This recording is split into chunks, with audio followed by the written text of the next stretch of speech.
O Livro dos Espíritos, Allan Kardec, editora IDE, página 83. Progressão dos Espíritos, questão 114.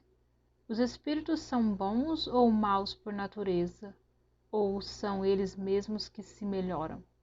São os próprios espíritos que se melhoram e, melhorando-se, passam de uma ordem inferior para uma ordem superior.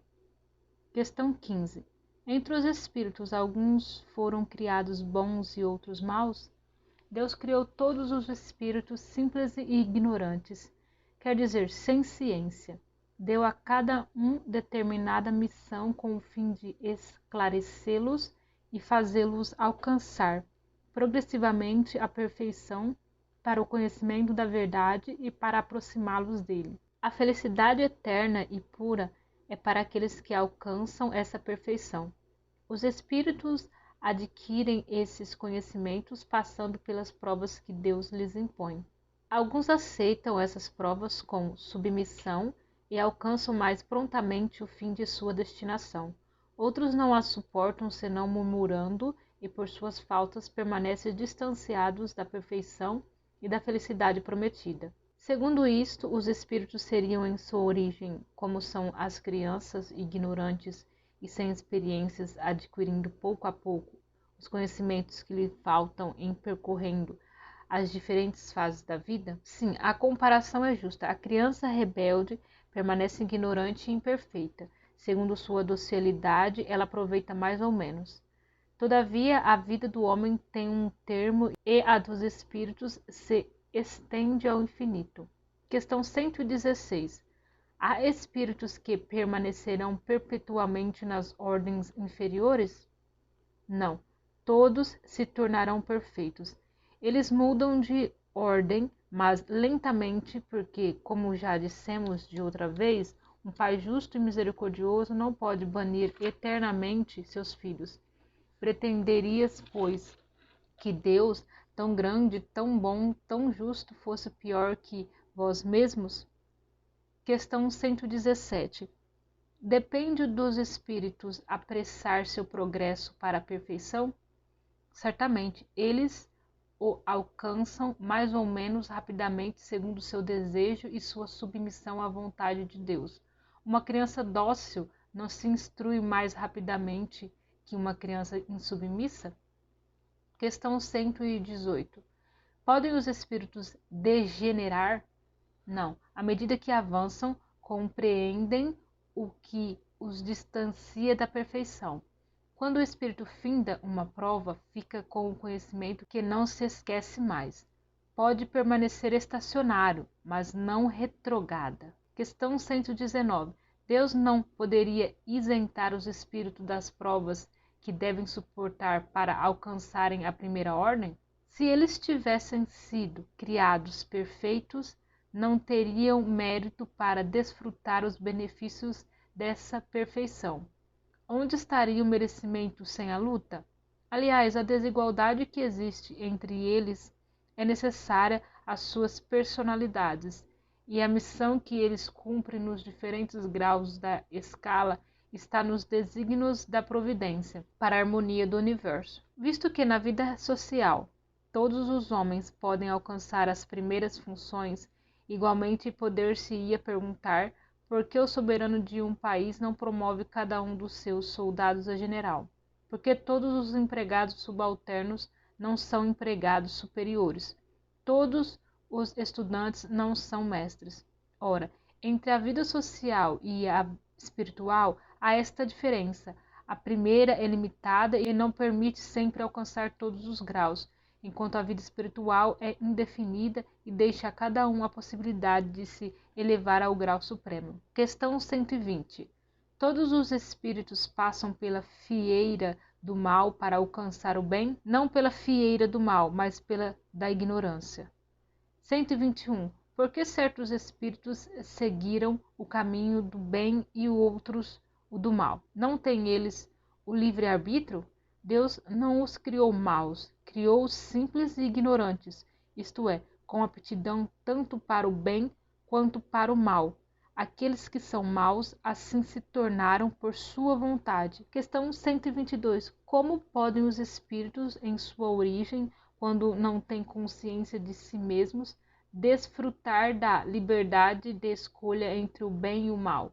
Existe neles um princípio, uma tendência qualquer que os incline mais para um caminho que para o outro? O livre-arbítrio se desenvolve à medida que o espírito adquire a consciência de si mesmo. Ele não teria mais liberdade se a escolha fosse determinada por uma causa independente da sua vontade.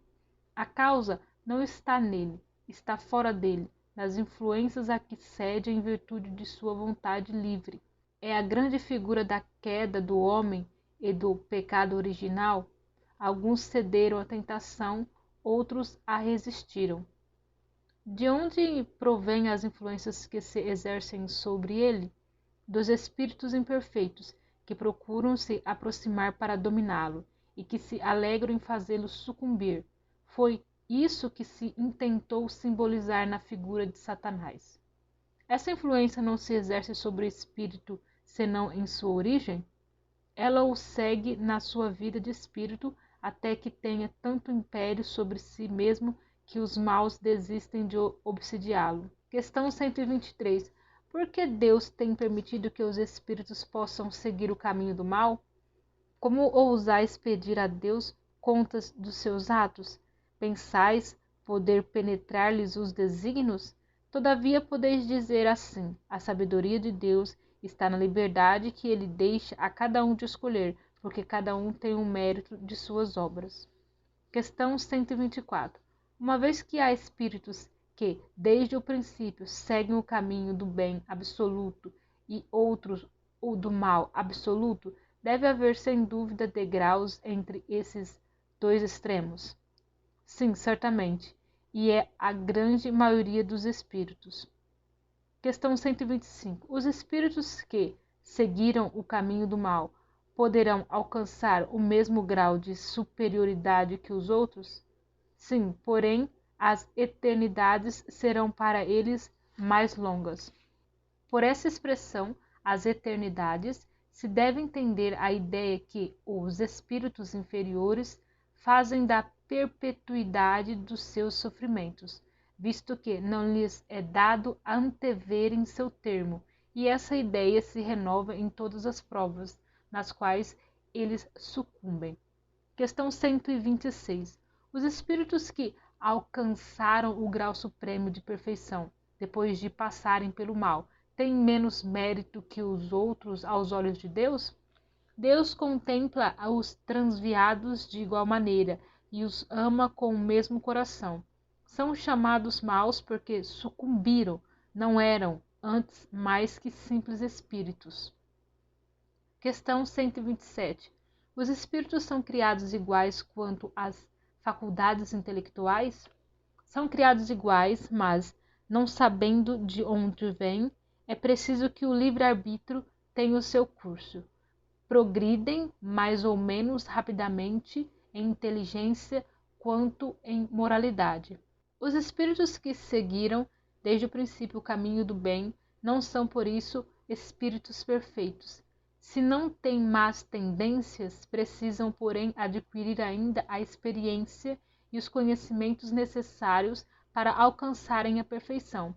Podemos compará-los à criança que, qualquer que seja a bondade de seus instintos naturais, têm necessidades de se desenvolverem, de se esclarecerem e que não passam sem transição da infância à madureza. Assim como há homens que são bons e outros maus desde a infância, existem espíritos que são bons ou maus desde a sua origem, com a diferença capital de que a criança tem os instintos todos formados, enquanto que o espírito em sua formação não é nem mau nem bom. Tem todas as tendências e prefere uma ou outra direção por efeito do seu livre-arbítrio.